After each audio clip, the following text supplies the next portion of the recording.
I Heart Huckabees is almost an ACIM fever dream.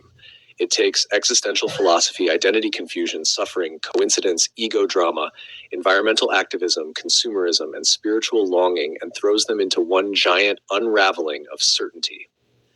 From A Course in Miracles perspective, the movie is basically about the collapse of conceptual identity. Albert begins obsessed with meaning. Why did this coincidence happen? Who am I? What connects everything? What matters? That obsession itself reflects the ego's attempt to solve separation intellectually.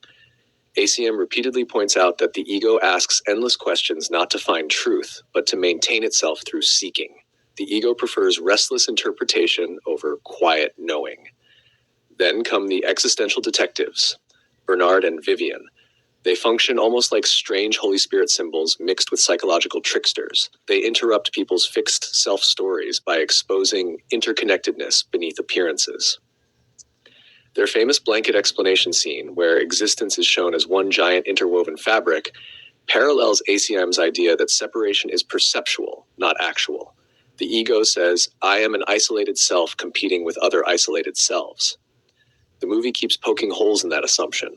But the film does something important. It doesn't romanticize spiritual insight as serene enlightenment. Everyone remains messy, reactive, contradictory, needy, defensive, self-important, wounded. That's psychologically honest. Spirituality can become another ego costume very quickly, and I Heart Huckabees constantly mocks that tendency. Catherine Vauban, the existential nihilist philosopher, is especially interesting from an ACM lens. She strips away false meaning systems ruthlessly. Everything dissolves, identity is unstable, reality is absurd, certainty collapses. She deconstructs the ego's narratives, but she offers little genuine joining or tenderness afterward. That's a crucial distinction. ACIM also dismantles ego identity, but not into nihilism. It moves toward love, forgiveness, and shared being. Without love, deconstruction alone can become emotionally sterile. The movie brilliantly captures how humans oscillate between craving significance and fearing meaninglessness. ACM would say both poles are still ego dynamics when rooted in personal identity. Brad Stan represents another ego pattern entirely. Surface image, branding, positivity performance, spiritual commercial aesthetics. He's not evil. He's fragmented beneath charm and image management. ACM would recognize him as trapped in specialness, trying to construct worth through appearance and approval. One of the movie's strongest ACIM themes is projection. Characters constantly use one another as mirrors for unresolved inner conflict. Envy, superiority, inferiority, attraction, resentment, admiration. Nobody sees clearly at first because everyone filters perception through self-concept.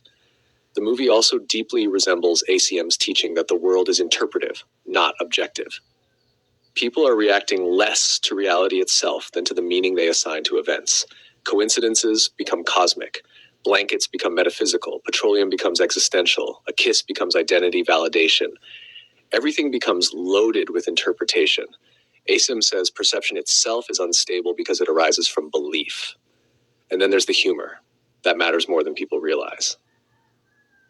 Especially through teachers like David Hoffmeister, often points toward a lightness about the ego rather than grim self-improvement. I Heart Huckabees sees the absurdity of the human condition without becoming completely cynical. People are stumbling around trying to become real while trapped in conceptual frameworks. That's the whole movie. One caution, though, the film can leave viewers floating in philosophical relativism, as if everything is merely bizarre and unknowable. ACIM would go further. Yes, the ego's frameworks collapse under scrutiny, but underneath the collapse is not emptiness alone. There is joining. There is innocence. There is love not dependent on conceptual identity. The deepest ACIM parallel may be this. Awakening is not acquiring the perfect philosophy. It is loosening the compulsive need to build a separate self out of explanations, grievances, roles, and meanings. And once the self-story loosens a little, even briefly, the characters sometimes touch moments of genuine connection that feel strangely simple compared to all their mental complexity.